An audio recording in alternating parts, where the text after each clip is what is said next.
Hello and welcome to this week's LOL Esports Top 25 Power Rankings, which I do every week. I rank the teams 25 through 1 based on my opinion with a little assistance from an algorithm when it comes to the teams I do not watch. If you are new to the channel, thank you for showing up and clicking on the thumbnail. That just is a random snapshot of during this video that YouTube picks. 25 teams.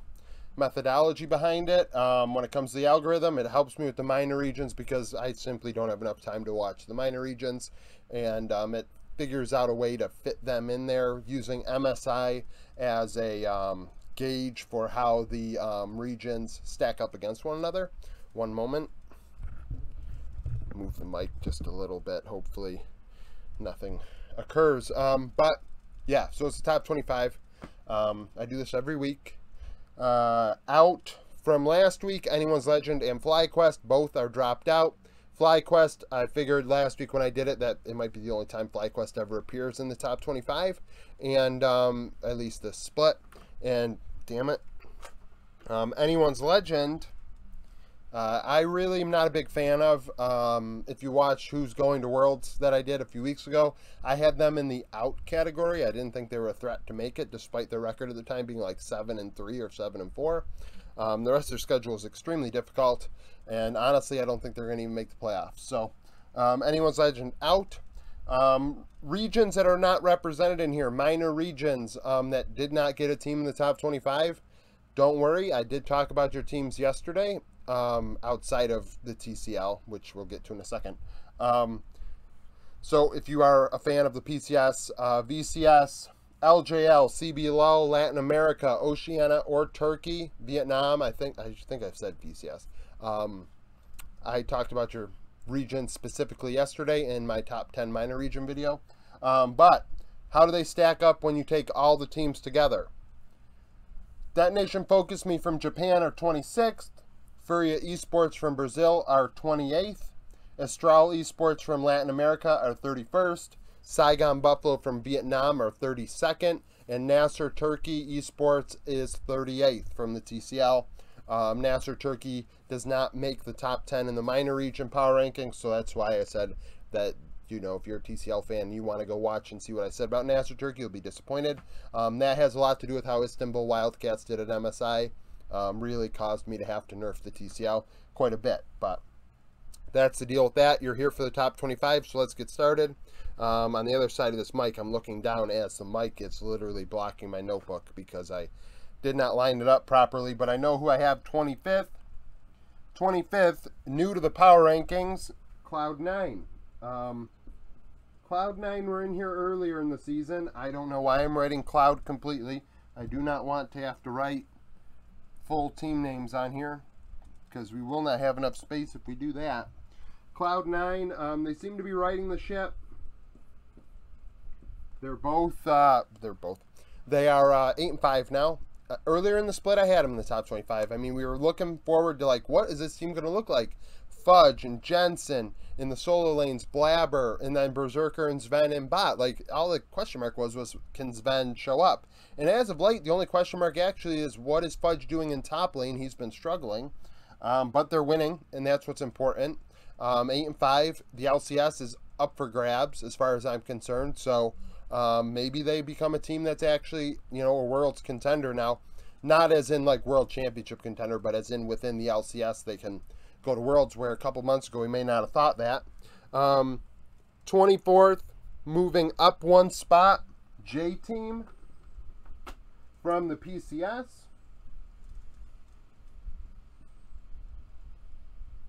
If you watched yesterday's video, you're going to wonder, why are J-Team moving up? They hadn't played because of COVID last week. They didn't, but the PCS extended week 6 to 3 days, which started today, this morning. And J-Team were able to make up for games that they missed, and they did so well that they actually moved up. They went 2-0 today. Now we're 10-4 on the split, and that's where they are. They're 24th. We'll see how it goes for the weekend because their split ends. Astral Esports in Latin America have moved on to the playoffs as well. So we're getting down to the nitty gritty here for these smaller regions to figure out who might be going to Worlds. 23rd, Frank Esports from the PCS. I don't know if they moved up or not. Yeah, they did. They moved up one spot. Frank Esports continues to win. They went 3-1 over the last week plus today. So, you know, that's a thing. They are 10-6. They're probably, I think they're 5th in the PCS, but they grade out well statistically. Their wins are big, their losses are small. They're competitive in their losses is a better way to explain it. And they're competitive against the really good teams. So maybe they can shock some people. I do not watch the minor regions, so that's why I use an algorithm to kind of figure out, are these minor region teams quite up to snuff, at least statistically? Right now they look like they are. Obviously, at Worlds, we will get a real idea for if that is the case or not. 22nd, our next major region team, sorry. Our Excel Esports, 22nd, dropping 8 spots. I think our biggest drop on the power rankings. Excel now 7-6, lost both games to Mad Lions and Vitality. The way I look at this, you lose to teams around you, you're not as good as them. Vitality were not on the board. Vitality obviously put together a good week. Excel, I had them similar to Anyone's Legend. Actually, I did not consider Excel a threat to make Worlds. Now that they have 4 slots, it changes things a little bit, but I still do not think, if I had to choose between Excel or Fnatic, even where Fnatic is where it is right now, I feel like Fnatic's players will figure out a way in best of 5s if they can make playoffs to get there, where Excel, I think like Excel will lose in the playoffs. I really do. I don't think they're built to win in that way. And who knows, the way they're falling off the wagon now, you know, how far do they fall, you know? 21st, TL. Part of me this weekend didn't know if I was going to keep them on the board or not. They beat TSM, lost to C9, but the players on paper are really good. They're still 8-5. They're still a team that we can see at Worlds possibly. They are elite. Mechanically and in the past, their players have all been, you know, I wouldn't even say like elite across the world is probably a stretch, obviously. But you could say that outside of probably Santorin, they have been the top players in the LCS or LEC for some amount of time. Maybe they're past their prime, but we'll see if they can actually get it done. Similar to C9, Bwipo's kind of been, you know, and even he self-admitted, you know, this past week, I believe on Hotline League, he's like, you know, I think that I could be better. You know, he doesn't think he's the best top laner in the LCS. I believe he said he and Fudge are 3rd and 4th, whichever way you want to decide, behind Someday and Impact. Which a lot of people will be like, oh, well, Bwipo's really, really good. He's the best. And he's like, well, yeah, mechanically he probably is, but right now he doesn't even feel like he's playing that way. 20th, new to the power rankings this week, returning, Vitality.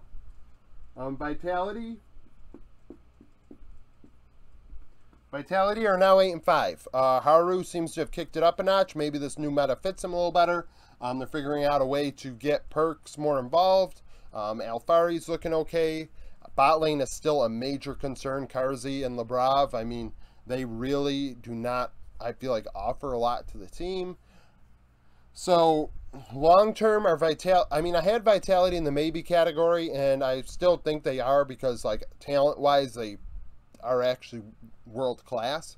But, can they get it done? I don't know. They beat G2 and Excel. So, they beat 2 teams that are, you know, good teams. They're both winning records. It wasn't like they beat Astralis and BDS last week, you know. 19th, speaking of G2, that's where G2 is. Throughout this whole entire split, I've had a really tough time dropping G2 out of the power rankings. I mean, I dropped them from up here to here, and they've been around there for a while. Because I have the belief that G2, when it comes to best of 5s, are going to get out. They're going to get out and move on to Worlds in some way, shape, or form. Whether that's the 4th seed or the 1 seed, I don't really know. I don't even know if someone's going to say, well, this isn't possible and this isn't possible. I'm not even playing that championship point stuff right now. Just outright, I think that G2 should be able to get out. Their players are too good not to. And maybe the best of 1s just aren't their thing. 18th, PSG Talon moving up 4 4 spots.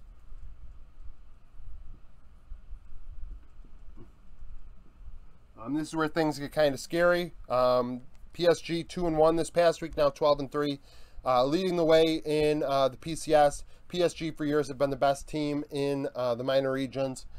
This split, I mean, they have a few losses. Still a very good team, despite having a new jungle mid from even last split. Gori has looked okay. Buri hasn't been too bad. And Hanabi, Unified, and Kaiwing are the same players that we know they are. Hanabi, arguably the best, if I don't think it's arguable, is the best minor region top laner when we go international to international events. Kaiwing, best support. And I mean, honestly, at MSI, I would have them both above the EG representatives for that matter. You know, PSG are just a solid team. 17th, the top-rated small region team, Chief Esports Club. Moving up 3 spots. I mean, it's just a fact that they're 19-0, 38-2 on the 38-2 on the year. Just very, very good team. That's just pretty much all I can say. Yeah, I mean, what are you going to do? People are going to say, oh, well, it's the LCO. Yeah, I know. But right now they're grading out really well. They're absolutely demolishing their region. There is no competition for them right now. So where do you put them? How do you determine that? You know, a couple of years ago, you had an LCO team make it out. And so you say, well, you know, COVID, this and that. Well, it happened, you know. So you can't rule it out, especially when they have an LCK jungler and an LCS level mid and 80 carry. And who knows about Topun and top, where does he actually rank in the grand scheme of things? And Aladoric in support. You know, is Aladoric LCS quality? I mean, honestly, probably. So, you know, Chief Esports Club may not be as bad as we think they are in terms of, like, how they fare against major regions. Do I think they're going to make it out of play-ins? Probably not, but that's only because of the situation with LEC getting an extra seed, Russia not getting one at all. You know, that's what this is. I mean, it hurts these guys. It hurts the minor regions when things like that happen. Because honestly, like, what's more interesting, seeing Excel try and make it out of groups and then go 0-6 in play, try and make it out of play-ins, but going like 0-6 or 1-5 in groups? Or would it be interesting to see Chief Esports Club versus, you know, Frank Esports trying to make it out of play-ins to get into the group? Like, that'd be cool. Even if they also go 1-5, 0-6, at least it's something interesting. Like, it makes play-ins, like, I don't know, I think that's cooler than having a 4th seed versus a 4th seed play and then end up losing anyways. Like, no matter what, all these teams are losing. First LCK team in 6. This is where things started changing. A couple places on my board, things changed. This was the first one. 16th, dropping 6 spots, are Rogue. Originally, I had them 15th, but the more I thought about it when I was doing this, no, they're 16th. Lost both games this past week to Misfits and Astralis. That's not acceptable. Those are 2 teams that are not at your Rogue's level. Rogue were playing down to their competition and losing. Excuse me, still 8-5, still can recover this week and then just, you know, have 5 losses or, you know, 6 losses and end the split a couple weeks from now. But as of right now, you are not at Mad Lions level. You are here. I would still think you're better than G2 and Vitality and Excel, but not quite at that elite Western team tier like you were last week. Now, the LCK, we have KT moving up. KT move up, how many spots? 4.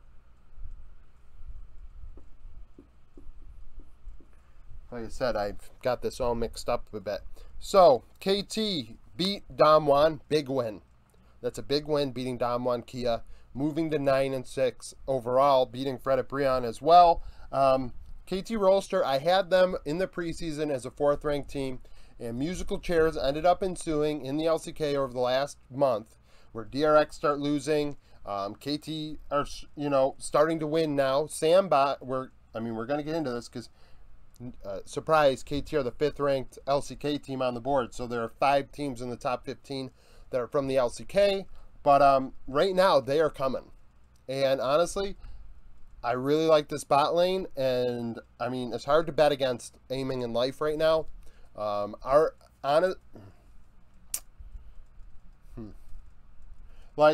So if KT end up being the 4th seed, I have a tough time. I mean, with Sandbox, it'd be Prince. For KT, it'd be aiming to not say they're like MVP of the split. Because when you look at the other 3 teams, when you look at T1, they have elite players everywhere. So yeah, like elite players everywhere. Who is the most valuable player for that team? Well, it changes from, well, every game it's aiming. Every game, pretty much, it's Prince. For Gen G, every game, well, not every game, but a lot of the games are Ruler, but then you have Chovy. Peanut goes off sometimes. Doran's kind of just there. Damo and Kia, I mean, we're going to get to. But, like, for KT and Sandbox, they have players that are trying to 1v9 every game, where the other ones really can't say that. I mean, it's a hot take because a lot of people, I don't think, would want to consider, you know, an MVP for a 4th or 5th place team in a region with Gen G and T1. But I think that it needs some, you know, thought. 14th, Thunder Talk. Thunder Talk, lowest ranked LPL team on here. Currently 6-7. They've had a losing record on here the whole time. They're my guilty pleasure for this list. This past week they beat LGD, lost to Top 2-0.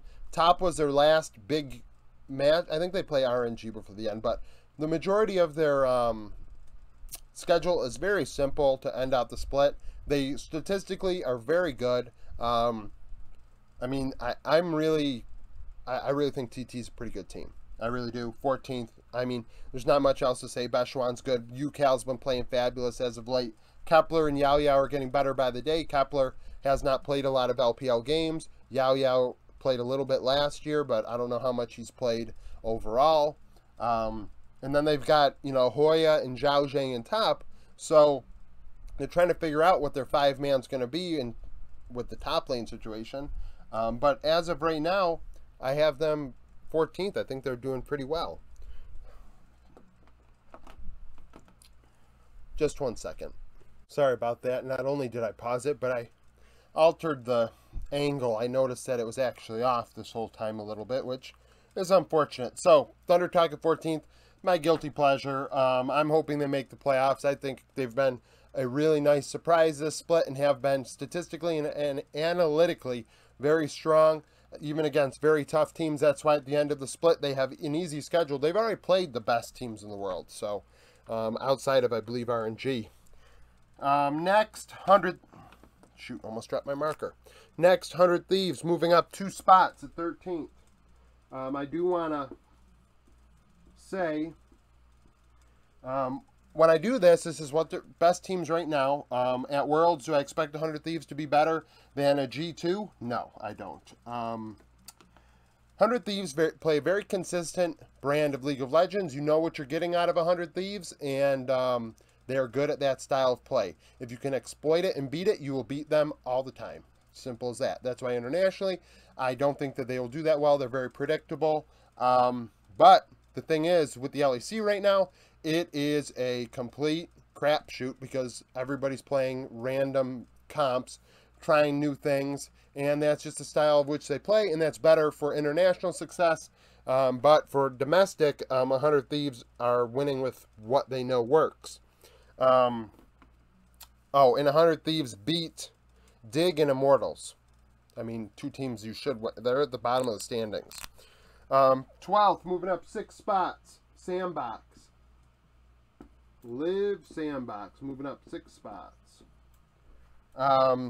Beat Damwon. That is a big win. That's a big win yesterday, 2-0. I will say, though, you do have to keep in mind that that was against Sandbox. Showmaker is away from the team with COVID, playing remotely. They had a sub support in Bible, who went 0-12-6 in 2 games. So, needless to say, Bible is worse than Kellen, at least from what we've seen. Now, Prince did have COVID. or tested positive was away from the team, playing remotely for Sandbox, so there is that. But as of right now, Sandbox are 12th. I do have them. Oh, I did screw up. Damn it. This is all, like, you'll say, oh, well, he paused it.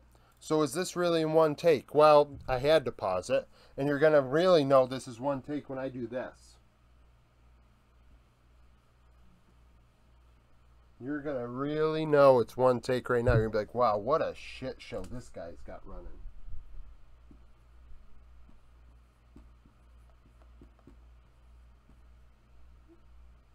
Sandbox were supposed to be 11th. Hopefully this shit show doesn't continue and I need that damn eraser again, huh? Dom1 are 12th. If you recall this morning when I did my roundup previewing tomorrow's game, that 5 looks like crap. Tomorrow's game between Dom1 and Gen.g, I was very harsh about Dom1 because they've been really lackluster. Canyon and Showmaker have been very disappointing this split. And I've dropped them out of what I consider the world contender column. They are not, the way they are playing, I cannot see them winning worlds. I just can't. They're playing awful. Lost to Sandbox, okay, you didn't have your full roster, but lost to KT, like, come on.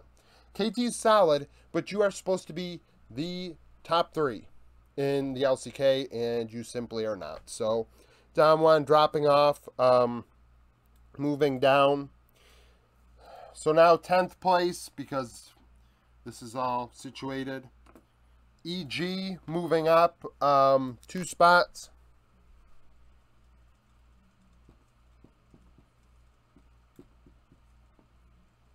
EG definitely the best LCS team, that's without a doubt. Beating Immortals and FlyQuest. Just crushing it all split long.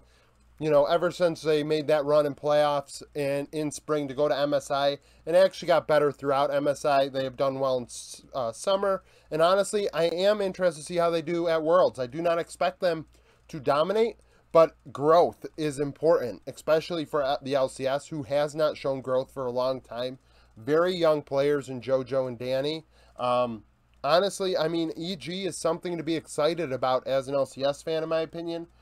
So, good team. Currently 11-2. You know, they definitely are pacing the field right now when it comes to LCS teams. I mean, and honestly, Inspired, I think, is one of the better junglers in the world when it is a carry meta. The top-rated Western team, Mad Lions, 9th place. I need that red marker. That's something I'm going to need. So they move up. They don't move at all. Now I need the eraser and the marker. What a complete shit show this guy's running. So, Mad Lions still 10-3. I will say they're getting close to that whole, are they a world's contender? Do they make it to this column? No. No, they don't. They're 10-3, beat Fnatic, beat XL, proving that they are the top Western team. Mad Lions, top to bottom, very solid. Armit can play a little bit of anything. Elyoya, like Inspired, an elite level jungler when it's the meta that fits him. Niski is a facilitator going all over the rift. One of those type of mid laners. You think of Doinb of the past, maybe not as good as Doinb, but how he gets his lanes ahead. Unforgiven, young AD carry playing well. Kaiser has been playing lights out at support. Mad Lions have been playing very good League of Legends. It's just, you know, without a doubt, like, the best team. The best Western team. So you'll notice I threw those markers away. That's because the Western teams are done. They don't go to this column. 8th place, not moving at all. EDG. EDG are 10-5. They beat up on 2 teams that are not that great. Beat up on Rare Atom and Team Wii. I mean, beat Rare Atom to a pulp. 25 deaths between iBoy and Uyanja. Viper set the record for most kills in an LPL game, I'm pretty sure, with 19. So EDG, I mean, that sort of game can set you off on a trajectory of confidence that could get you into a situation where, oh, this team at Worlds can be scary, because they are. They're defending world champions. You know they are good. Flandre played great on a Yone today against Team Wii. So EDG still an elite threat at 10-5. Now, I'm not going to mess this up. See, I've got this all over the place here. But I looked beforehand just now to make sure I don't screw it up. 7th place, dropping 1 spot, or T1. I will say T1 today played a great 2-0 against HLE, like absolutely crushed them after losing to Gen G in a pretty disappointing way, 2-0. So as of right now, they are not at the level of Gen G, and statistically, they've actually been below Damwon for a long time, pretty much all the split. That's why I can say that I don't live and die by my algorithm. I will manipulate it based on how teams have been doing lately sometimes, because, you know, a team can build up a big lead in one patch where the meta is different than it is now and everything's shifted, so you got to, you know, go accordingly. In T1, I mean, beat HLE, but the way they lost to Gen G just is not going to work. 6th place are Weibo, which this is where people might get upset. This is where there might be some explaining to do. So, with Weibo in 6th place, we have a team that I originally put 5th that I dropped down. They're 9-5. They beat LGD, lost to JDG. And people are going to be like, this means Victory 5 or above Weibo. How are Weibo below Victory 5? Well, we're going to get into that when Victory 5 comes up. But Weibo, they lost outright to JDG. And game 1, they did a kind of int draft. Went out of the box. You know, Pantheon is going to be meta. We saw it today with Rare Atom winning over LNG with it. Like, Pantheon can be a strong pick after their buff. It's buff, but there was just a weird draft. And then in game 2, they played a weird draft. And it was almost like, are they trying to avoid giving JDG a look for playoffs? Like, is that what they're worried about? But we don't know what kind of Weibo you're going to get game in and game out. It's just as simple as that. Like, what version are we going to get? Are we going to get the version that beat Victory 5, or are we going to get the version that lost to JDG 2-0? Could they win Worlds? Yes, they could. That's why they are where they are now. It'll take quite a bit to knock them out. But it is what it is. That's why I can't put them higher. I have Victory 5 5th. Even though they got upset and lost, currently 10-3. Sorry, 11-3. How many did they drop? 1. Lost to OMG, and that's not good. Beat BLG 2-0. Why are Weibo blown? Well, Weibo's got 5 losses. Victory 5 have 3. I mean, and I'm not going to live and die by that. The reason being, Victory 5 aren't playing the starting lineup. Karasa's not playing. Now, I will say, if Zhao Lao Bao is playing the rest of the way, this team I don't think is going to be a team that can win at Worlds. I don't think he is very, very good. I would put them in this whole territory probably better, because outside of that, they're very good. I think Rich is but I think Fodic is good. I think PP God and Rookie are very, very good. So, but without Karsa, this team is different. And he hasn't played the last couple series, and all split long, he hasn't been playing every series every week. It's been like one off every week. So is he dealing with something, an injury of some sort? You know, people always jump to COVID, but it's been happening all split long. You know, I don't know what's going on with that, but they have to figure it out. I really hope it's not like competitive reasons, because if it is, this is kind of late in the game to be figuring out who the hell your jungler is going to be. It's not like EDG, who are also doing it, but EDG, like, well, it's similar to EDG. You're kind of late in the game to try and figure out if you want to go with JJ or Junjia, which I forgot to even mention there. But, you know, that's kind of how I view that situation right now. 4th place, RNG, moving up 1 spot.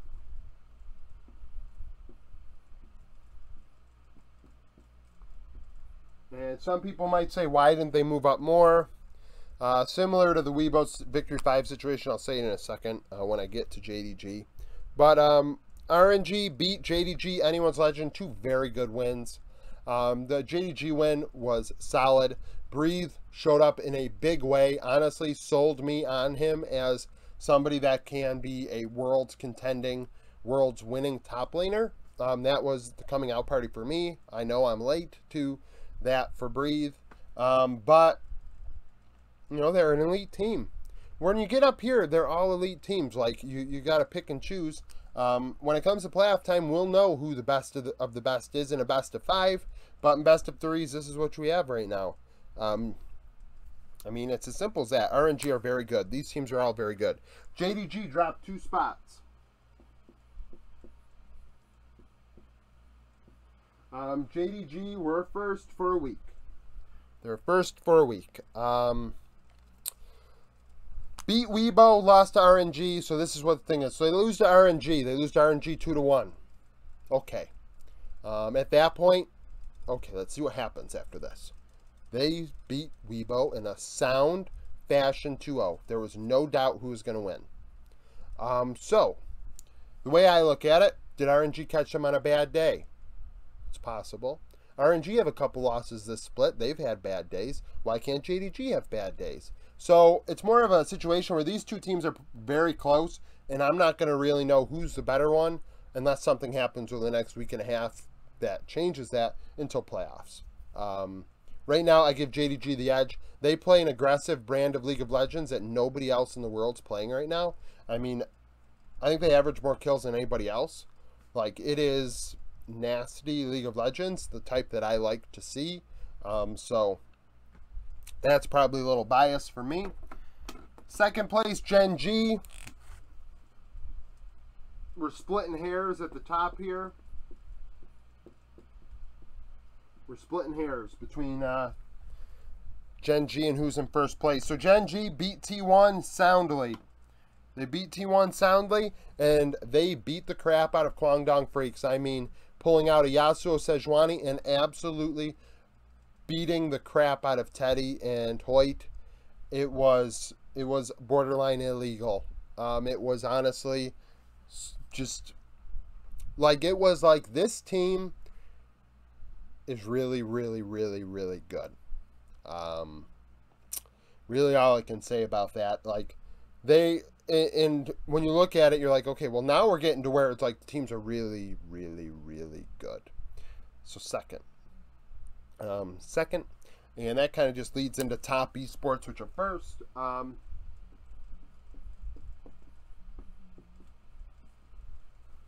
Ruler's playing good. Jackie Love's playing good. Lehens is playing good. Mark's not as good as Lehens, but Mark's playing good. Mid lane, Chovy and Knight playing very good. Give me Chovy versus Knight. Give me Ruler versus Jackie Love. Peanut and Tien, very similar junglers. You are not going to see super carry-oriented performances. They are more facilitating junglers. They are going to get everybody ahead. They're going to make things happen. Top lane, you know, that's the role that we're kind of questioning. Like, that is the role that's like, oh, well, are they... If there's a weak point, it's top, and it's Wayward and Doran, and that's just how it is. Do they have a top laner like Zeus or 369? No. Well, Zeus or 369 or the Shy? No, they don't. But those teams do not have Chovy or Knight. Those teams do not have Ruler or Jackie Love. Excuse me. So, that's just a fact. JDG have Kanavi, though. T1 has Owner. You know, it's kind of like pick your poison. What do you want more? And I'm taking Knight and Chovy right now. Top beat Thundertalk. That was the only matchup this past week. They 2-0'd them. They only have one matchup this week before they end. They're currently 12-1. So they have 3 games to finish out the split, or 2 games next week. But right now they're very good. But that's it for the top 25, my LOL Esports Power Rankings. Thank you for staying with me for this whole video. I'm sure it's pretty long. I had a lot to say. I felt like I had to explain a lot of this, more so than in the past, because we had a lot of big matchups this past week, and I had some opinions to spew. So Discord link is in the description if you want to join us in the Discord and hang out while games are going on. We're BSing 4 o'clock in the morning for me. I'm there usually with coffee, thank the Lord, and you know, and LCS later at night if we have to. Well, if we have to, but if I'm up or people are watching it. So that's there. Patreon link is in the description as well. Subscribe to the channel, and thank you for watching.